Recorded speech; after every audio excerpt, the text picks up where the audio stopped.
Bonjour à tous et bienvenue dans ce nouvel épisode d'En apprendre pour son temps, là où on découvre des choses inédites en quelques minutes. La chambre d'ambre, qui est une magnifique œuvre d'art, fut offerte au tsar de Russie Pierre le Grand par le roi prusse en 1716 en guise de leur amitié. Cette chambre, aux murs recouverts de multiples éléments sculptés dans l'ambre véritable, fut installée pendant 2 siècles au palais de Catherine, près de Saint-Pétersbourg. Pour ceux qui se demandent, de l'ambre, c'est de la résine fossilisée sécrétée par des arbres il y a des millions d'années. Pour les fans de Jurassic Park, c'est dans l'ambre que le moustique a été retrouvé piégé. La chambre contient plus de 6 tonnes d'ambre étalées sur 55 mètres carrés. Sa valeur est estimée aujourd'hui à plus de 580 millions de dollars canadiens. Mais il y a juste un petit problème. Celle-ci a été volée par les Allemands pendant la Seconde Guerre mondiale en 1941. Les Soviétiques ont bien tenté de dissimuler la salle sous du papier peint, mais les Allemands l'ont trouvée. La chambre fut démontée en 36 heures et empaquetée dans 27 caisses. Aujourd'hui, cette 8e merveille du monde reste encore introuvable. Certains pensent qu'elle aurait été détruite dans l'incendie du château où elle aurait été gardée. D'autres pensent qu'elle serait encore cachée on ne sait où, et certains croient que les soldats allemands se sont pris des morceaux de butin et qu'ils seraient éparpillés maintenant aux 4 coins du monde, dissimulés dans des bijoux et revendus sur le marché noir.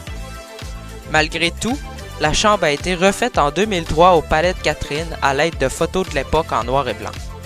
Un don de l'Allemagne de 3,5 millions de dollars a été versé pour aider à la reconstitution.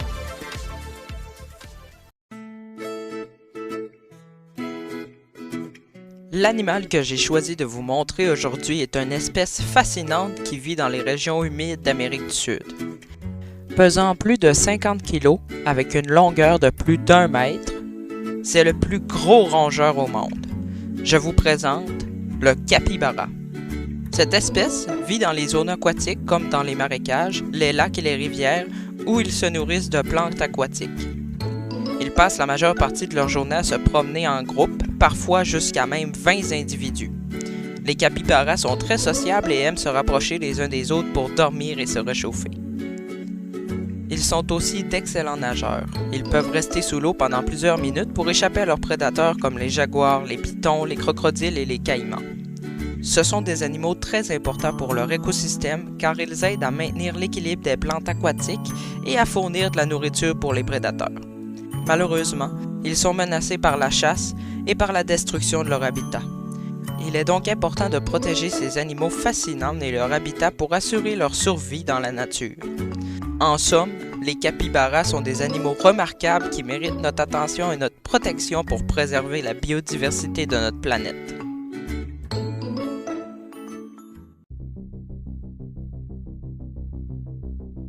Y a-t-il des extraterrestres?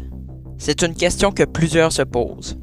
Il va sans dire que si l'univers est si vaste et qu'il existe tant de planètes similaires à la Terre, pourquoi n'avons-nous pas encore trouvé la preuve de l'existence d'une vie extraterrestre intelligente? De nombreuses propositions ont été avancées pour tenter de résoudre ce paradoxe, mais la théorie du grand filtre a émergé comme une explication plausible. Cette théorie stipule que la vie intelligente est extrêmement rare dans l'univers en raison de certains obstacles appelés des filtres, qui empêcheraient ou freineraient le développement d'une civilisation intelligente. Le filtre initial, qui est considéré comme le plus probable, est la difficulté de la vie à émerger à partir de matière inerte. Cela nécessite une série d'événements improbables tels que la formation des molécules complexes, l'apparition de l'ARN et de l'ADN, ainsi que la capacité d'autoreproduction. Si ces premiers filtres ont été surmontés, il y a ensuite la question de la survie d'une espèce sur une longue période de temps dans son environnement. Des facteurs tels que des catastrophes naturelles, les pandémies, les guerres, les changements climatiques ou encore les risques d'autodestruction peuvent tous être considérés comme des filtres, qui limitent alors le développement de la vie intelligente.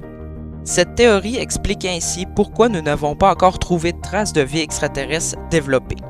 Peut-être que la vie intelligente dépend des filtres surmontés et des événements insurmontables.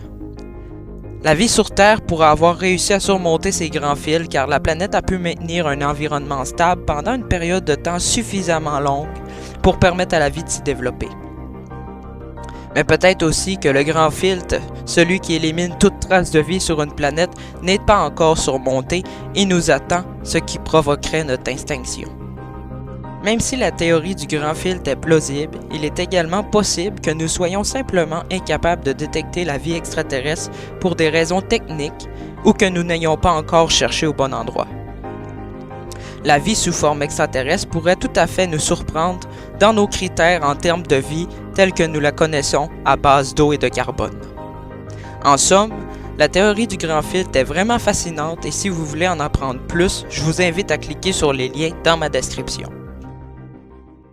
C'est tout pour cette semaine. J'espère que vous en aurez appris pour votre temps. En attendant, likez et abonnez-vous à ma chaîne et faites-moi part de vos idées dans les commentaires.